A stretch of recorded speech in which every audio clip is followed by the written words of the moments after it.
me sale el trabajo.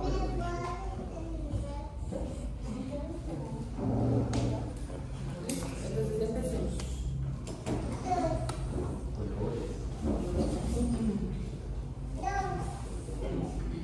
Hola, buenas tardes a todos y a todas, ¿cómo están? ¿Qué tal todo? Perdón la demora y las fallas técnicas, ustedes saben que eso siempre pasa, y más en días de partido. Pero para nosotros es un gran honor tenerlos aquí, les agradecemos mucho la invitación, que aceptaran la invitación, que llegaran al espacio. Y para dar inicio a esta conversación, voy a ponerles un poco en contexto de por qué nos encontramos el día de hoy acá. Y es que, si no sé si saben, pero la Cinemateca hace todos los años una muestra afronacional. Y en el marco de esta muestra afro hemos sido invitados como Futusoma, como editorial, a presentar y a realizar un encuentro audiovisual y de narrativas negras en el marco de la muestra afro. Así que es una actividad que va a tener 3 días de diferentes actividades, de diferentes encuentros, y este es nuestro segundo día de actividad. La idea de hoy es hablar durante toda la jornada sobre temas del patrimonio, cómo existe un patrimonio afro en la ciudad de Bogotá que muchas veces es invisibilizado y desconocido.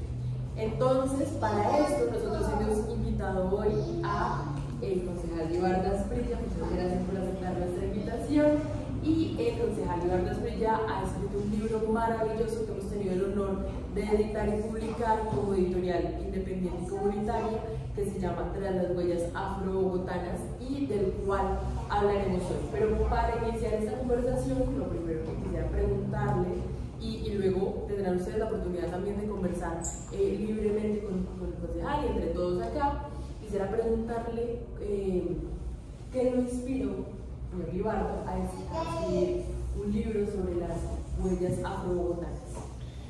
Muchas gracias, Daniela, a ti y a todos los asistentes, los que están allá en la pantalla. Bueno, a ver, yo llevo ya en Bogotá, aquí llegué siendo menor de edad aún, pero cuando inicio a incursionar en el escenario social, político, yo llegué hace 37 años.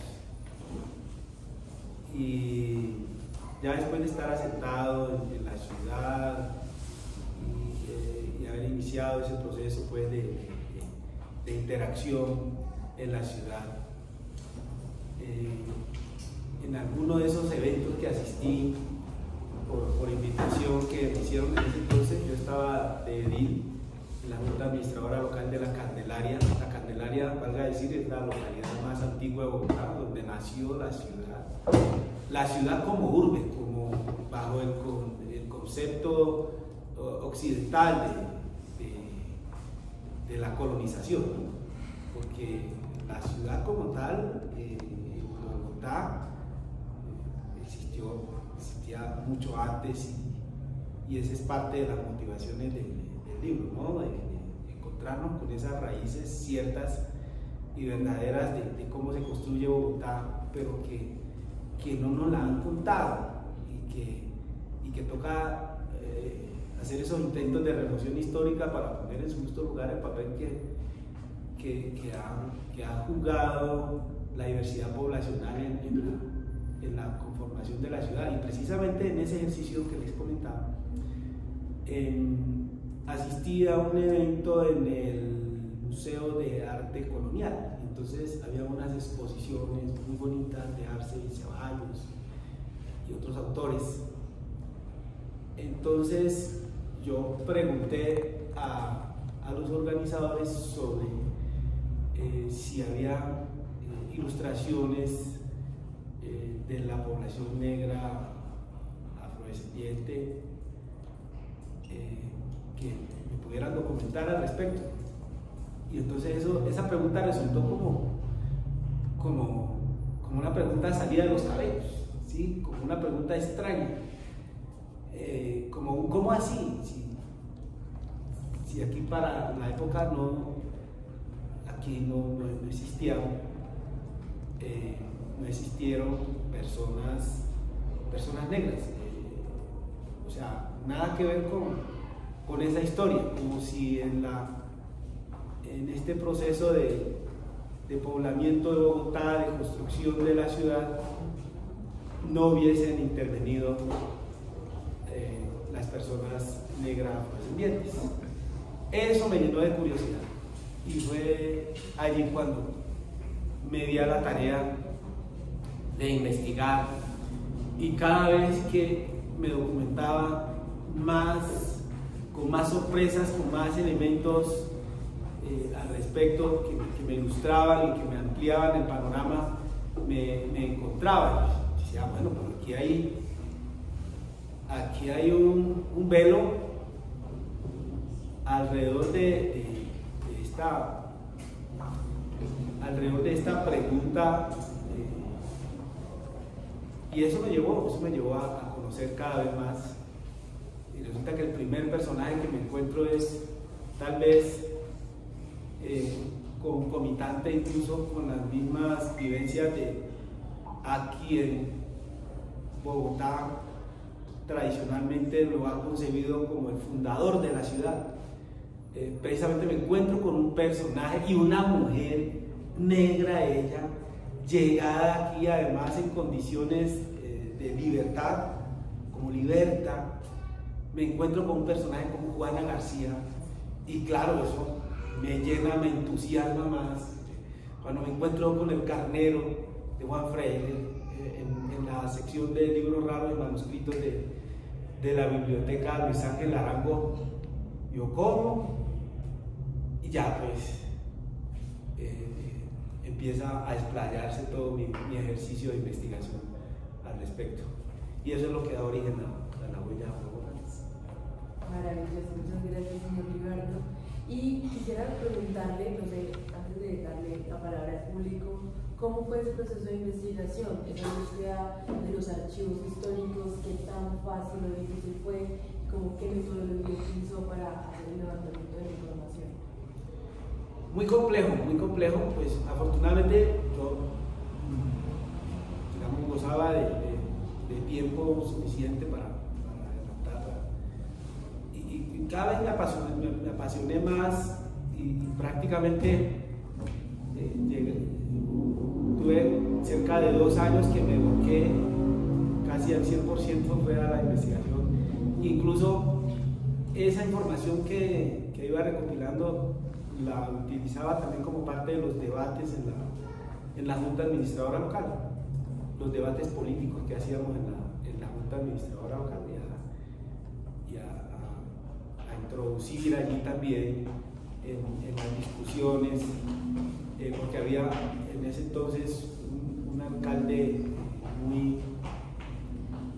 muy entendido también de la historiografía de Bogotá, pero él la contaba al acomodo tradicional, de la historia tradicional que nos han contado. Entonces me preguntas de la metodología.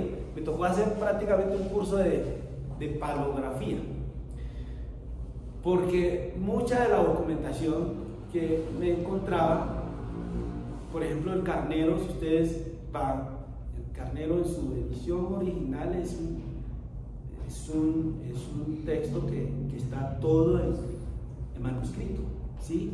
Y todos los documentos que nos remontan a las épocas de todo ese periodo colonial, pues se remontan a manuscritos. Y otros también, digamos, hacía por un lado consulta directa a fuentes, y por otro lado también muchas entrevistas con personajes. Manuel Zapata Olivella, por ejemplo, era uno de esos personajes que en términos de antropología tenía toda la documentación, tenía todo el acervo. Entonces con él tenía muchas entrevistas. Yo me iba, por ejemplo, todas las tardes era sagrado, me iba a reunirme con el maestro Manuel Zapata Olivella en el Hotel Dan, que quedaba porque ya ese edificio lo vendieron. Bueno, ya no queda el Hotel Dan allí. Y allí en el sexto piso, estaba la habitación de Manuel Zapata Oliveira. Yo permanecía muy solo para aquel entonces y yo aprovechaba el tiempo de diálogo con él.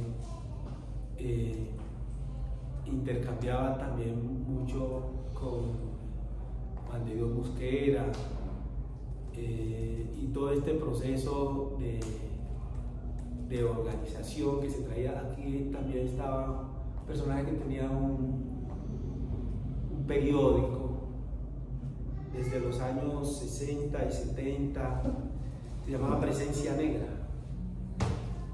Él ya murió, se me escapa el nombre.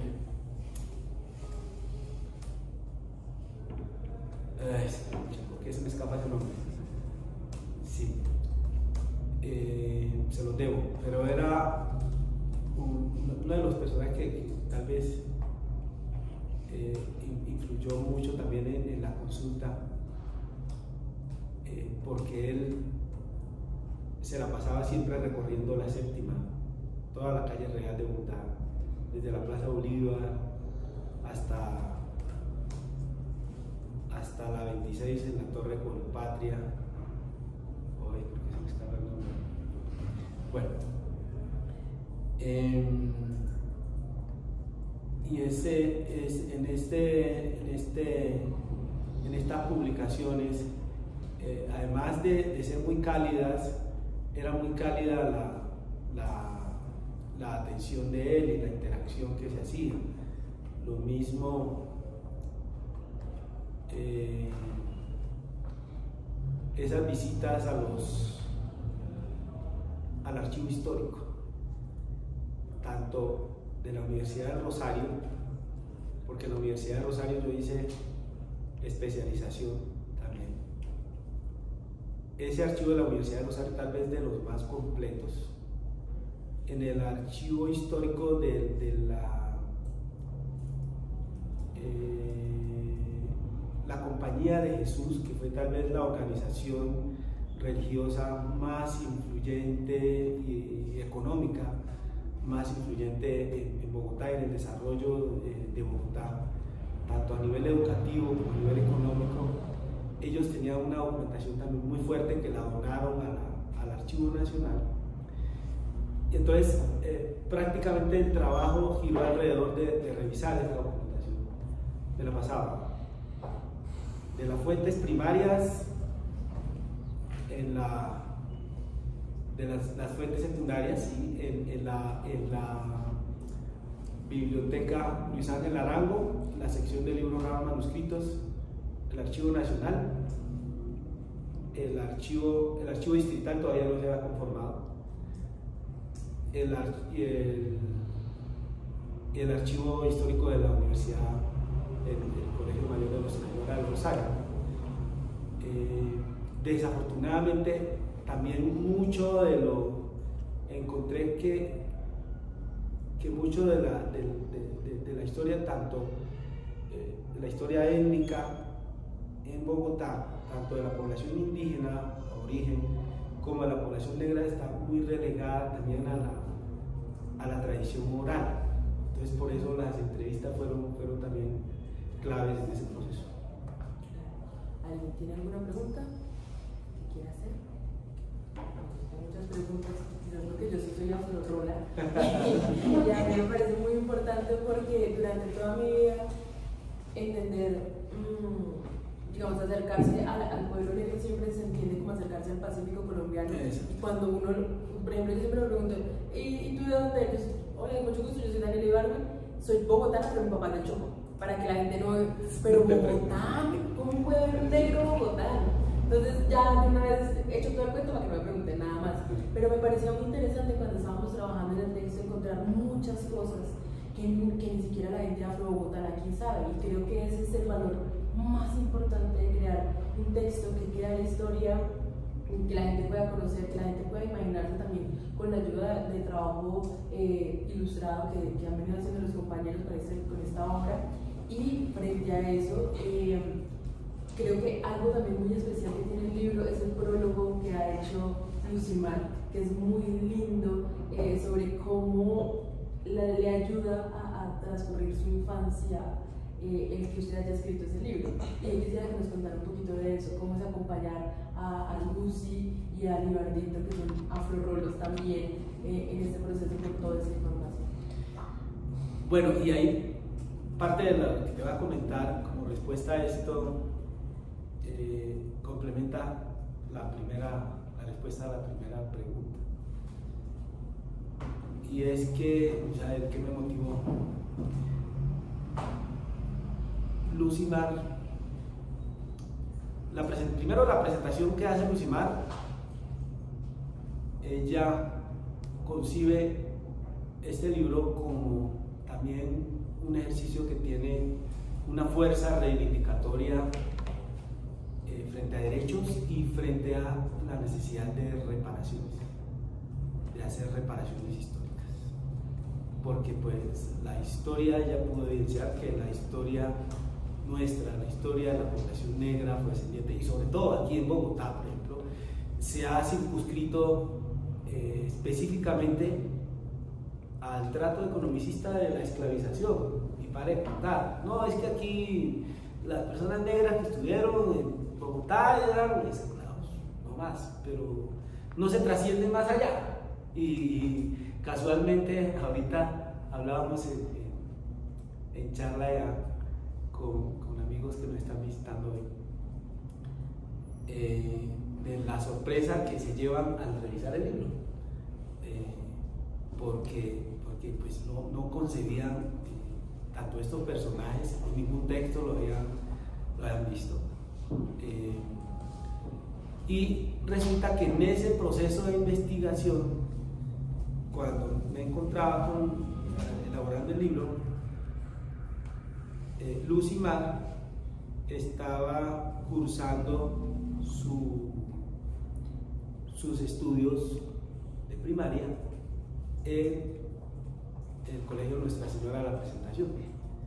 Y resulta que vivimos allá, ella vivió unos actos de racismo muy complejos, al punto que eso llegó a toda la esfera administrativa y de cuerpo, docentes, rectoría y demás de la institución. Y sentí mucha necesidad de intervenir en ese caso. No voy a dar detalles porque son muy fuertes, les cuento, eso lo podríamos hablar. Eso, digamos, marcó tanto a mi hija que ella en su momento me reclamaba del por qué ella tenía que haber nacido negra, por qué haber nacido con ese color de piel si la mayoría de los compañeros estudiantes su color de piel era blanco, como coincidía en llamar a los demás. ¿Y por qué ella es negra? ¿Por qué tenía que haber nacido? Ella, o sea, fue tan fuerte el avasallamiento de los actos de racismo que estaba viviendo en ese momento, que pues, a mí me llevó a actuar.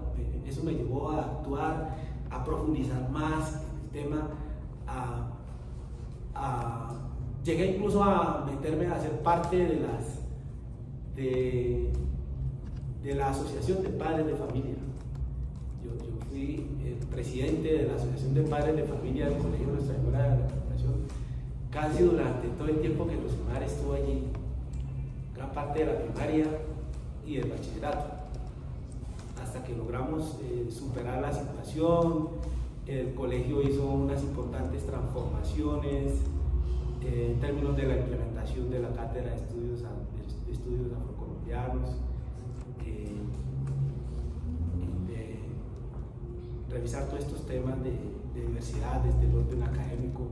Incluso hubo cambios en el cuerpo docente de la misma institución.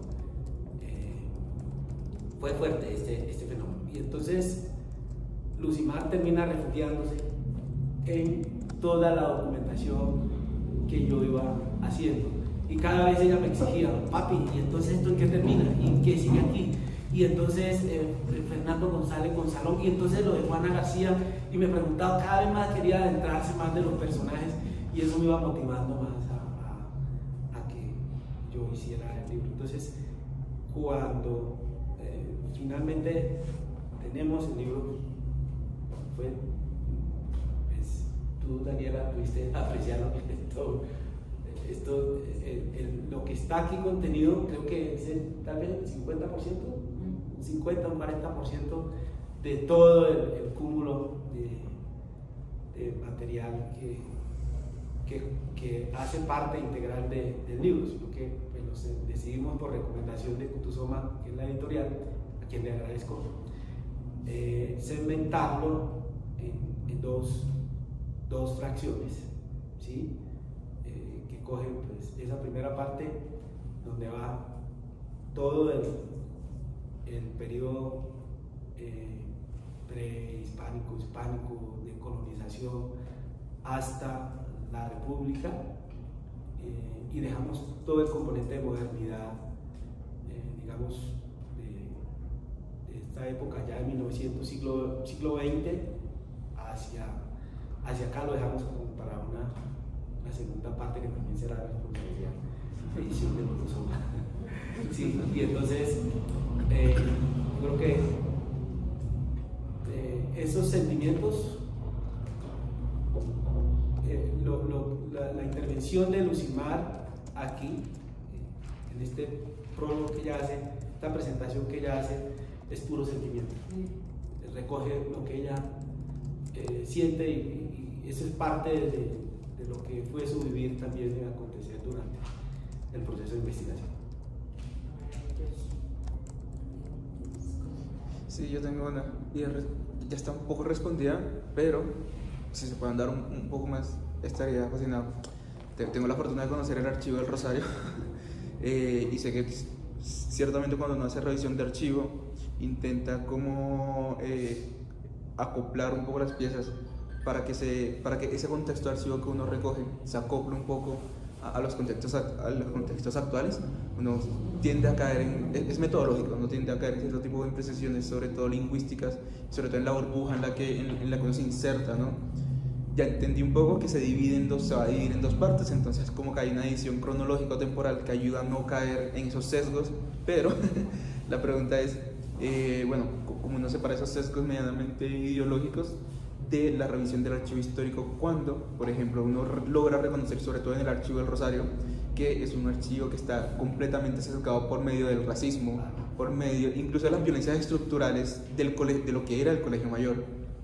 Entre tanto, la pregunta es, ¿cómo se logra mediar metodológicamente y hacer una separación contundente de la revisión del archivo, la revisión histórica, la revisión documental y las posiciones políticas actuales para que también la lectura del libro no sea atemporal?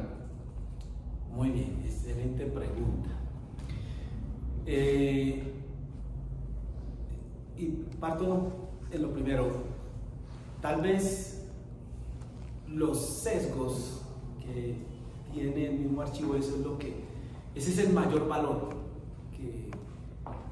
que tiene la información que contenida en el archivo histórico del Colegio del Rosario, porque eso es lo que a uno le permite trasladarse directamente a la época, sin alterar acontecimientos, sin alterar hechos, y es a partir de allí donde uno puede también generar imaginarios y puede combinar ya todas las concepciones. De hecho, hay un componente allí donde yo hablo del dilema conceptual que implica cómo llamarnos, si negros, afros, ¿sí? Y también, o sea, como que me nace también esa pregunta. Parte del sesgo documental que hay yo hablo del archivo de Rosario porque lo medio conozco. Parte del sesgo que hay está basado en el reconocimiento y el autorreconocimiento de todos los pueblos étnicos dentro de la categoría. Entonces es la idea de entenderse también como una persona racializada dentro de la categoría de blanquitud que termina siendo violencias estructurales, termina siendo racismo. Uno como uno reconoce la diversidad de esos actores dentro del archivo, sabiendo que no se podía autorreconocerse, no había una determinación histórica que dijera, bueno, tú eres afrocolombiano, si es que ese término es adecuado. ¿Cómo uno logra reconocer eso para coger esa documentación del archivo y plasmarla en un documento? Es precisamente, uno, partiendo del conocimiento que ya hoy se tiene de la diversidad poblacional, uno poder llegar a coger ello que está allí plasmado como tal, porque recordemos que todo el inventario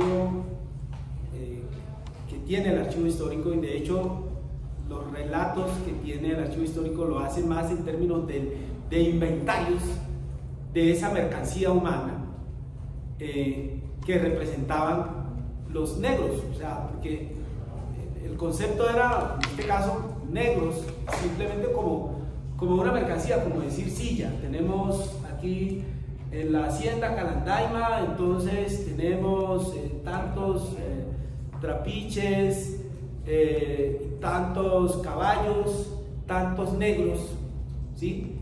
Como un objeto tal, ¿sí? Entonces, eso que permitió uno poder ubicar la época, ubicar el contexto situacional, ¿sí? Y poder hacer como esa selección ya trasladada a cada una de las épocas y poder combinar con la interpretación que ya el autor directamente hace sobre cada uno de esos hechos, de esos acontecimientos, de esos inventarios contenidos allí en el archivo histórico. Yo quisiera que profundizáramos un poco en conocer qué está dentro del libro, y para eso creo que tienen una presentación maravillosa preparada. Entonces me gustaría que la revisáramos y conversáramos un poco, porque tiene datos muy importantes. Bueno, yo creo que siempre conceptualmente he concebido que cualquier relato histórico sobre Bogotá no puede apartarse de los dueños originales, relatar sobre los dueños originales de estas tierras, la población aborigen. En nuestros diálogos con Manuel Zapata Olivella, él me hacía unas precisiones, de pronto me faltó un poco de profundidad en ese componente cuando él habla de que para estar un poco antes del poblamiento muisca existían grupos aborígenes de raza negroide, y en ello yo creo que pues habrá que investigar, adentrarnos más, pero eso requeriría un estudio antropológico con más finura, ¿sí? Pero no podíamos partir de estos 4 elementos que considero claves para poder arrancar el estudio de la diversidad bogotana, y es revisar todo el proceso de poblamiento en Muisca, en nuestra comunidad chibcha, de cómo ya se da esta combinación de todo este sistema organizativo que ellos tenían, de esa otra Bogotá, la Bacatá, ¿sí? Que era la Bogotá que hoy conocemos, era la Bacatá, que en lengua muisca traduce extensión de tierra plana, ¿sí? Como lo concebían los muiscas, y a través de su sistema organizativo, las confederaciones, ¿sí? También ya cuando nace la Candelaria como tal, en relación, y su nombre derivado de los padres agustinos recoletos o padres de la Candelaria, recuerden que la Candelaria es la Virgen negra, ¿sí? Pero a ello tampoco se hace alusión, simplemente se habla de la Candelaria, pero no se concibe la Candelaria como esa fue una mujer negra que se concibe como una virgen. Y todo el señorío que se da y esa mezcla que se da también, la vieja dama, y aquí lo pongo entre comillas porque también quiero hablar de la vieja dama de nuestra Juana García, que fue la primera mujer que llega con los expedicionarios por los años de 1540, ¿sí? Y que era el personaje más importante que para la época se tenía en la Bogotá de ayer, ¿sí? Ya conformada. Bueno, y lo que precisamente donde está la Candelaria, todo gira alrededor de la Candelaria, esa residencia de recreo del Zipa. ¿Por qué los colonizadores europeos deciden hacer la fundación al estilo occidental acá en lo que hoy conocemos la Candelaria? ¿Por qué lo hacen? Resulta que este era el sitio privilegiado de la población muisca, ¿sí? Era el sitio de privilegio, era el sitio de recreo, acá donde existía la Casa del Monte, que era en Chía. Pues se sabe que todo el territorio del altiplano cundiboyacense era el sector territorial de los muiscas, de la familia Chicha, pero el sitio de privilegio era aquí en las faldas de lo que hoy se conoce como cerros de Monserrate y Guadalupe, que originalmente su nombre original son los cerros de Juana García, y eso tiene una connotación histórica, eso tiene unos hechos que están ligados a ese fenómeno, pero que desafortunadamente por cuenta de esa costumbre colonizadora y que impulsaba principalmente la iglesia, donde había un punto de adoración o un lugar importante de encuentro, tanto de población negra como de población aborigen, de población indígena. Todo eso fue sustituido por un enclave al estilo del colonizador, para garantizar que allí siguieran asistiendo los demás pobladores, los pobladores aborígenes y afrodescendientes. Entonces esa primera parte no escapa. Y estas épocas es importante tenerlas muy en cuenta, porque en la historiografía, ¿qué nos dicen? Nos hablan siempre de todos estos periodos: el periodo colonial, del régimen presidencial, del régimen virreinal, de la independencia y la república, pero no nos hablan de cómo estos periodos fueron permeados por la presencia de población negra, y que tuvo también sus protagonistas, que tuvieron importante incidencia. Y en el libro que encontramos unos personajes que la misma editorial con su equipo, y aquí tengo que resaltar a los autores de las ilustraciones: Ana Ramírez, Juan David Durán Domínguez, Florence Antonia Gómez Quintero y Daniel Steven Saya Reyes. Fueron los que, a partir de las referencias que yo les daba y que están contenidas en el libro, como quiera de que no existían ilustraciones, como tampoco existió ilustraciones en su momento. Por ejemplo, ustedes ven que un personaje de la historia tradicional que nos han contado es José Celestino Mutis. ¿Quién fue José Celestino Mutis? el creador de la... se le atribuye a la expedición botánica, ¿cierto? José Celestino Mutis, 1790. Resulta que esa imagen que hay de José Celestino Mutis, que parece un retrato, que parece una foto, ¿sí? Eso tiene sus orígenes, y ese retrato, esa foto la hizo este señor, Salvador Rizo Blanco, el maestro de la escuela de dibujantes de la expedición botánica. Pero entonces, cuando nos hablan de la expedición botánica, no nos hablan de los personajes negros afrodescendientes que contribuyeron a esa expedición botánica. Entonces, en cada una de esas épocas que les mostré anteriormente, en la historia nos muestran, ¿sí?, los personajes occidentales al estilo occidental, al estilo de la historia tradicional, pero no nos muestran. Por ejemplo, detrás de José Celestino Mutis, ¿quién estaba?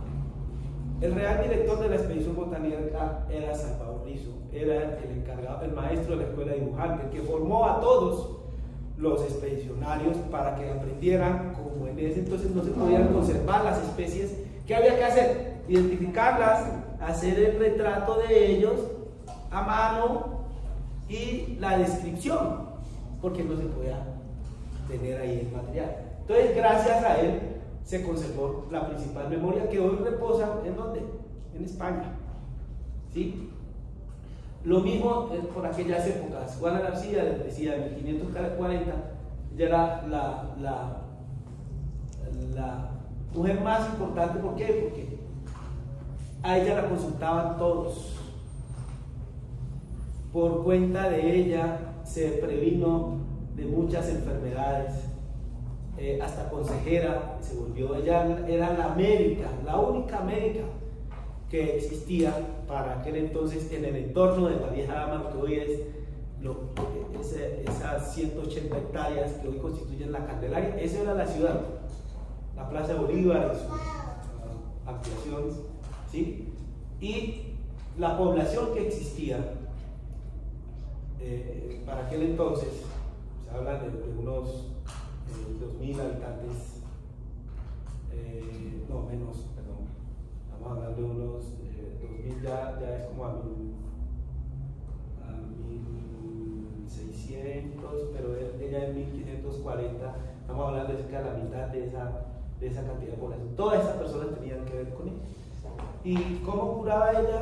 ¿Cómo trataba las enfermedades? A base de la hidromancia, mirar, tomar las orinas de las personas o las excretas de las personas, y eran mediante esos mecanismos que ella identificaba las enfermedades y podía proveerse de las hierbas para hacer las respectivas curaciones.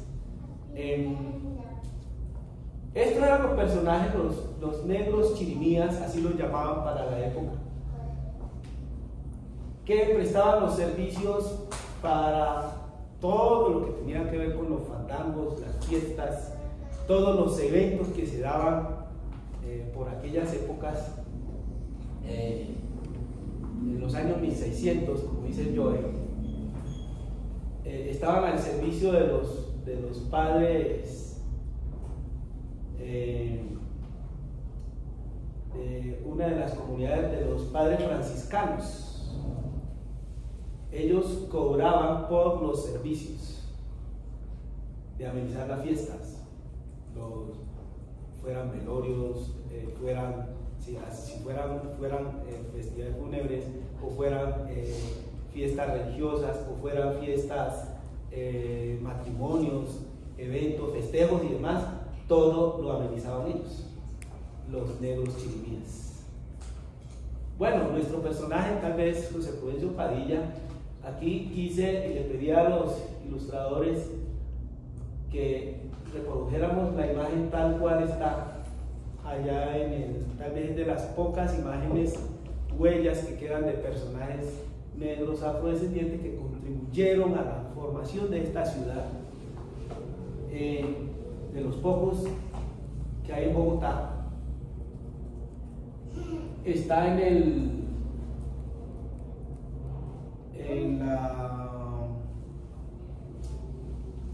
ahí en la localidad de Teusaquillo,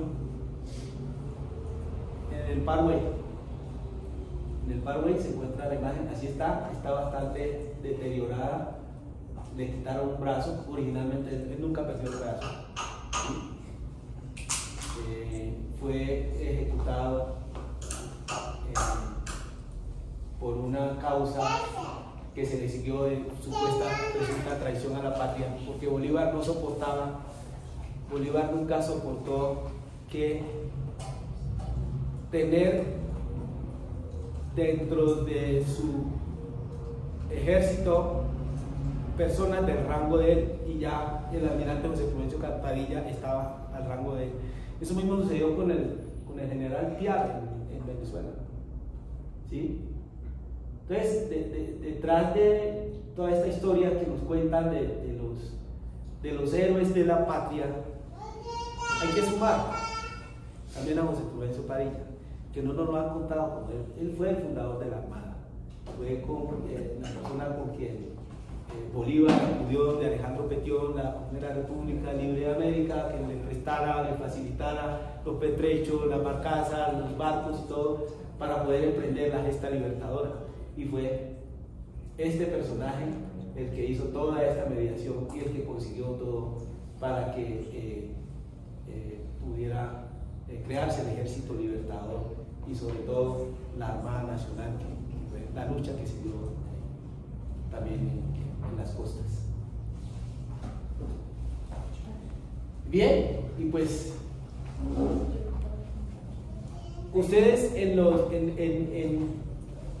el libro van a encontrar muchos personajes donde se hace una descripción ya más allá de la consideración de la que está concebida en los archivos históricos, de la persona negra afrodescendiente como mercancía. Esta es la persona negra afrodescendiente con sus características, sus condiciones, el aporte que le hicieron a la ciudad. Estos son parte de los, digamos, como esa historia de poblamiento, un poco para refutar esa argumentación que me dieron al comienzo de que en Bogotá, en la conformación de Bogotá, en el desarrollo de la misma, no incidieron personas negras. Entonces, por eso también quise detenerme a revisar los inventarios, que para las épocas este era un inventario anónimo,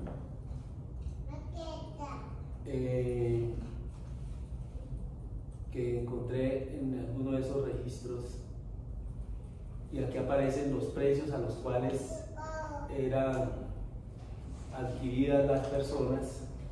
De hecho, en algunos de estos inventarios están descritas personas que aparecen después comprando su libertad, ejerciendo algún protagonismo en el ejercicio de desarrollo de la ciudad, ¿sí?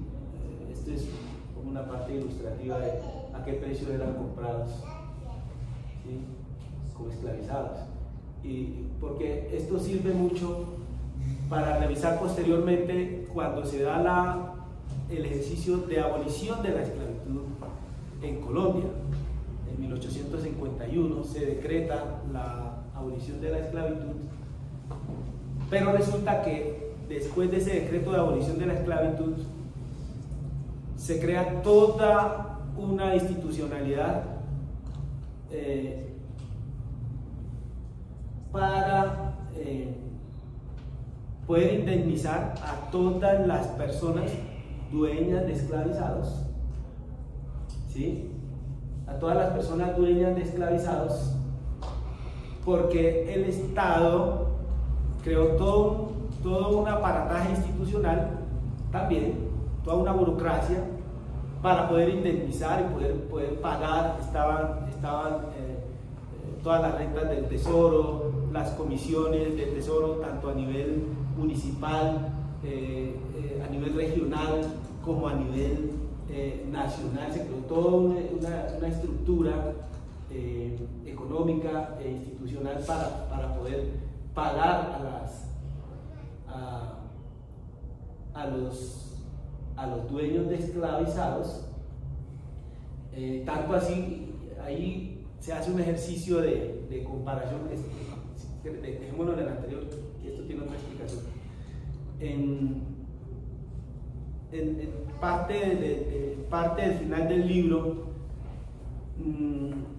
ustedes pueden encontrar allí una comparación en términos económicos a qué porcentaje del PIB traído a precios de hoy correspondían todas esas transacciones que se dieron de esclavos en Colombia, ¿sí?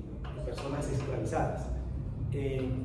Estamos hablando de más del 60% del Producto Interno Bruto a pesos de hoy, estamos hablando que prácticamente toda la economía del país y que se manejaba desde, porque Colombia nació siendo centralista, ¿sí? La capital del reino acá en Santa Fe, a pesos de hoy prácticamente la mayor parte del Producto Interno Bruto de Colombia, digamos, si trajéramos todo el proceso de esclavización, la valoración de las personas negras esclavizadas y todo el aporte que ellos hicieron, corresponde prácticamente a pesos de hoy, ¿sí? Estaría dependiendo toda la economía de la dinámica de esclavización. Por eso tiene tanta relevancia revisar estos datos. Lo otro ya es, digamos, el comparativo de las cifras poblacionales también para contribuir a refutar esa concepción, esos imaginarios que se tienen. Es que en las épocas de la colonia, de la conquista, el periodo republicano, el periodo del virreinato, no existían personas negras, y pues aquí están. ¿Sí? Están los mismos inventarios que muestran ello. ¿Sí? Hubo épocas de poblamiento en Bogotá donde la población negra afrodescendiente, es decir, la población afrobogotana, por lo menos llegó a equivaler cerca del 50% del total de la población. Claro que, pues, gran parte de ellos pues, estaban en condiciones de sometimiento.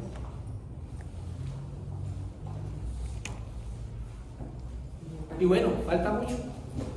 Esto es apenas la aproximación, el intento por remover la historia para poner en su justo lugar el papel que ha jugado la población afrodescendiente en la creación, desarrollo, el desarrollo de la ciudad, ¿sí? Desde todos los órdenes, desde el orden económico, social, cultural, en todos los ámbitos, y ahí están los personajes. Resulta que por eso me encanta mucho esta ilustración que hace Kutuzoma con cada uno de estos personajes, que lo consideré relevantes y les pedí que sobre ellos se hicieran las ilustraciones. Y ahí están Salvador Rizo, están Fernando González, alias Gonzalón. Por cuenta de Fernando González, alias Gonzalón, por ejemplo, hoy se concibe, tenemos la Casa de la Moneda. Si no es por él, la intervención de él, eso no existiría. Está Pío del Botánico, el creador del antídoto, que lo usaba también Juana García, digamos, parte de la herencia de Juana García. Años después aparece, 2 siglos después aparece Pío del Botánico también, no más, ya en la expedición botánica aparece Pío aportando el antídoto contra la mordedura de serpientes talla X, ¿sí? Y ejercicios que él mismo puso a prueba, haciéndose morder de la serpiente para demostrar las bondades ¿sí? Cuando en aquel entonces se tenía tanto miedo a la mordedura de la serpiente porque era mortal. O sea, era una persona que mordía una talla X en el Tolima, en todas las haciendas, Calandaimas, todas las haciendas que habían alrededor. Morder, era tierra caliente, una mordedura de serpiente talla X equivalía a muerte, ¿sí? Se previnieron las muertes gracias a la intervención del fibro botánico. Aquí están los soldados que se enrolaban también en las milicias de pandos libres, están en los ejércitos realistas, para defender por el lado español, pero también están los chungos, que eran las personas negras también que se enrolaban en los bandos del ejército libertador para obtener su libertad por cuenta del ofrecimiento, la oferta que les hacía Bolívar. Acá se las hacía Bolívar, acá se las hacía ¿quién? Los realistas, los españoles, ¿sí? Aquí tenemos, este es el coronel Leonardo Infante Rondón,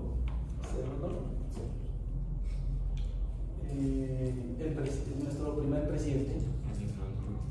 ¿Sí? ¿Se acuerdan de nuestro único presidente negro que hemos tenido? Juan José Nieto Gil. Aquí en Colombia tuvimos un presidente negro.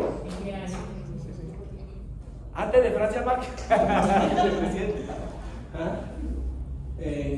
Periodo republicano, ¿sí? 6 meses duró gobernando.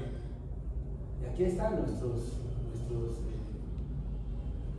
personajes, tal vez de lo más relevante que quise pues compartir. Pero hay muchos personajes, muchos que aparecen comprando su libertad, las borbocotas, las monedas con las que se realizaban las transacciones en la Bogotá de ayer. ¿Sí? Las primeras transacciones, las primeras morrocotas fueron acuñadas. Ese Banco de la República, esas primeras elementos para hacer las transacciones económicas fueron creadas por Mandinga y Angola. Se les llamaba así por su lugar de origen africano, de África Occidental. Y bueno, ahí está parte de los personajes. Agradecido ahí por Cutuzoma que hizo ese esfuerzo a partir de los relatos que pues, yo le iba haciendo. Un poco la lógica de hacer este texto también era que hemos hablado cómo traer el patrimonio de que existe en la ciudad a los tiempos de ahora, pero también cómo ilustrarlo nos da la oportunidad de que muchas personas jóvenes también se sientan interesadas, puedan conocer y llegar a imaginar un poco más cómo eran esos personajes que todavía son muy desconocidos. Y algo más que quisimos hacer con este trabajo, y que por eso estamos conversando acá, es que este libro que pueden encontrar aquí está a la venta para que lo revisen y lo puedan comprar, es que como quisimos juntar un poco lo transmedia y crear unos contenidos audiovisuales también que acompañen este libro y que permitan escuchar también de la persona de quien escribe un poco más a profundidad y con detalle las narraciones de estos personajes y cómo construir un patrimonio desde las diferentes formas de narraciones, lo que nos trae hoy a este espacio en la muestra afro en la Cinemateca, y es que es absolutamente necesario y reivindicador poder escribirnos, narrarnos a nosotros mismos, porque saben ustedes que durante la historia la posibilidad o el derecho de escribir o de producir audiovisual o de, por ejemplo, contar desde la oralidad y que tengan la capacidad de llegar a un gran público siempre ha sido negado para la gente negra, y eso ha estado un poco reservado para las élites, y este ejercicio de hacer una producción, de hacer un trabajo editorial, de hacer producción audiovisual desde gente negra que está metida en el cuento para gente negra, tiene un poder reivindicativo que es muy importante, como por ejemplo mucho de este trabajo colaborativo, todas las ilustraciones que ustedes ven acá son artistas, ilustradores afro, la producción del audiovisual también lo hicieron artistas afro, que pueden encontrar en nuestro canal de YouTube y es importante como un poco lo que queríamos hacer con este trabajo es conectar estas formas diferentes de narrar. Nosotros tenemos un podcast también, por aquí está Odán que está trabajándole a eso, y es como la narración trasciende a diferentes espacios, pero también nos permite permanecer en el tiempo y generar una salvaguarda a lo que es la memoria histórica que nosotros tenemos como pueblo, y eso pues es al fin y al cabo lo que nos permite seguir siendo un pueblo. Entonces ya van siendo las 5:15, 5:16, y quiero como dar un cierre a este espacio para que vayamos a compartir un alimento, un refrigerio, y quisiera, no sé, si alguien del público tiene una última pregunta para el señor Libardo, es el momento. Yo tengo bueno, la escribí porque luego se me olvida. ¿Cómo considera que el contenido de este libro puede ser usado en la lucha y reconocimiento o reivindicación de los derechos de las comunidades afrobogotanas? Entiendo que empezó como un proceso personal, pero ha pensado, digamos, como utilizarlo como una herramienta de educación, no sé, como sí, como en los colegios, universidades, como algo que obviamente no a gran escala, sino digamos como algo pequeño, algo local en algún lugar, como un experimento social, porque por ejemplo en Salvador Rizo yo sí, desde una formación botánica, y yo recuerdo que una vez por casualidad leí un libro de un artista independiente, no recuerdo el nombre, pero hablaba sobre el ilustrador, contaba sobre él, ¿no? que era un adolescente que fue realmente era como un esclavo, sino que lo último era como que tenía tanto cariño como en el convento, que donde llegó José Celestino Mutis a hacer la expedición y dio su talento y que se lo llevó y que terminó siendo el más grande ilustrador de todos. Entonces yo dije, carajo, yo por qué no me acordaba de cuando lo vi, cuando volví a ver la imagen y volví a ver su nombre, no lo recordé tan fácil como cuando se dice, José Celestino Mutis, ahí uno ya trae el recuerdo, es como un recuerdo que no se va, se sabe quién es esa persona, qué ha hecho, y la historia siempre nos ha mostrado siempre son principalmente hombres y blancos, ¿no? Exacto. Así también como con el, pues ya más o menos, entonces esa era como mi pregunta, si ahí tengo la pregunta. Es que precisamente en eso último que dices, hombres y blancos. Sí. Mira que detrás de todos estos personajes, tú hablas de ese José Prudencio Padilla, pero no le reconocen la condición étnica, ¿sí? Y entonces ese papel reivindicador se pierde, se diluye, y nos hablan de muchos personajes, pero no se reivindica el origen de ese personaje. ¿Por qué? Porque ya tenemos los imaginarios de que es que quienes crearon, quienes formaron y quienes aportaron, precisamente ya se tiene el imaginario del blanco europeo, pero no se reconoce, que es el esfuerzo que incluso hace la Constitución Política en el artículo 7, no se reconoce la diversidad desde los orígenes. Es eso, entonces el libro contribuye a eso, y necesario permear la institucionalidad, porque hoy en día, por ejemplo, todavía tenemos un censo DANE que se saca sin los enfoques diferenciales, o sea, y unas políticas públicas que no parten de las bases, no parten de indicadores. Entonces es muy complejo así atender desde el Estado en la diversidad, y por eso tenemos un país tan desigual, por eso tenemos una población que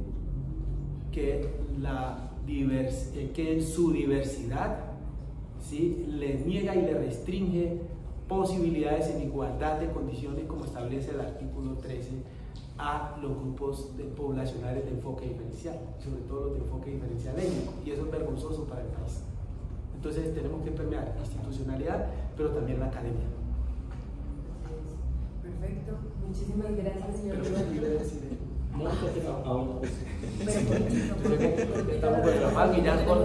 La mía es corta. Es puntualmente cómo abordar la violencia en el archivo, ¿no? Como que estos archivos que tomas tú obviamente son de compra y venta, o son archivos de silencios. cómo abordar ese silencio en el archivo y cómo construir una historia que no necesariamente busque borrar, pero sí busque reivindicar, pues desde un ejercicio de memoria, pero también un ejercicio público, ¿no? Cómo cambiar ese archivo, cómo cambiar la noción que tenemos de ese archivo, como de silencios y de olvidos. ¿Cómo lo has visto tú? Yo pienso que el archivo no se debe cambiar, y al contrario, cuando se va a leer el archivo hay que llegar desnudo de todo, de toda previsión.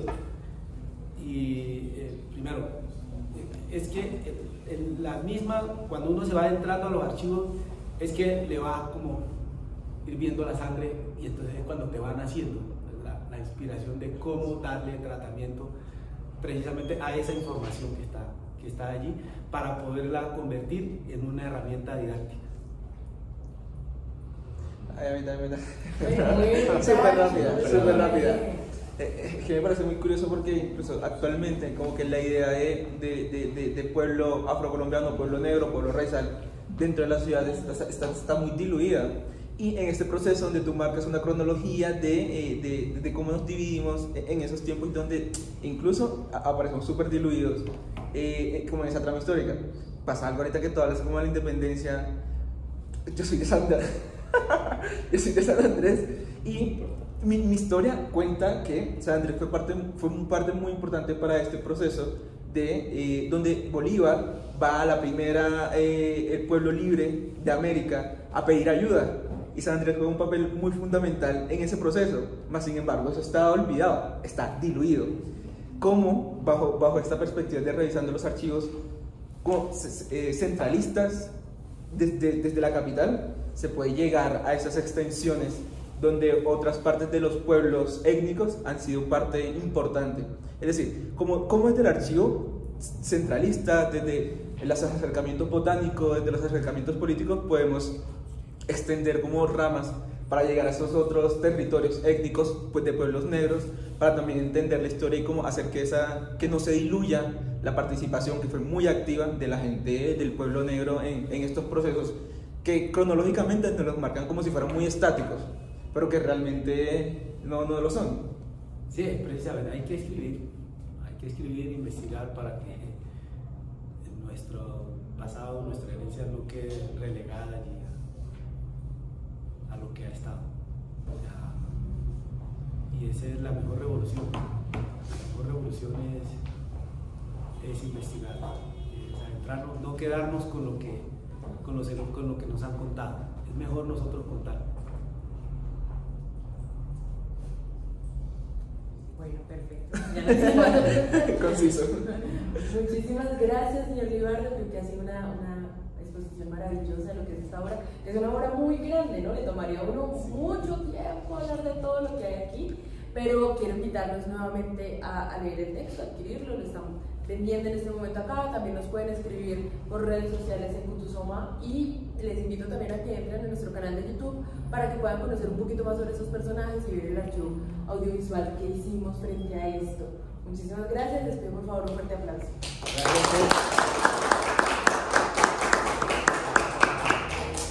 Y ahora les invito a que pasemos un momentico allí a la salida, que tenemos preparado un refrigerio para ustedes, y volvemos a este espacio porque tenemos ahorita una conversación muy importante, muy interesante, sobre la importancia de las narrativas afro dentro del cine y la producción audiovisual. Entonces les invito a que vayamos y volvamos rapidito. Es un refrigerio bastante especial también. Gracias.